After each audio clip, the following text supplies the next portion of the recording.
बिस्मिल्लाहिर्रहमानिर्रहीम। मेरे पाकिस्तानी भाइयों और बहनों, अस्सलाम वालेकुम वरहमतुल्लाहि वबरकातुहू। मैं आपको ये बताना चाहता हूँ कि खान साहब को कल शिफ्ट किया गया अटक जेल के अंदर। उनको लाया गया, उनको 9 फुट बाय 11 फुट के सेल में रखा गया है।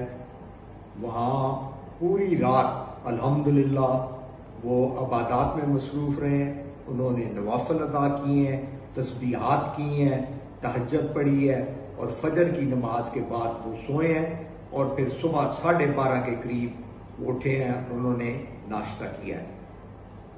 मैं समझता हूँ कि खान साहब बिल्कुल हाई स्पिरिट्स में हैं और वो जो कुर्बानी इस कौम के लिए, इस मुल्क के लिए दे रहे हैं, हम सब का हक बनता है उनके लिए दुआ भी करें और पूरा उनसे तामुन करें, ताकि अल्लाह ताला के फजल व करम से जो मिशन लेकर ये सख्तियाँ और ये जेलों की जो ये सूरतें हैं ये बर्दाश्त कर रहे हैं, ये आखिरकार अच्छा रंग लेकर इस मुल्क के लिए आए और मुल्क को अल्लाह के फजल व करम से एक हकीकी आज़ादी से हमकिनार कर सकें।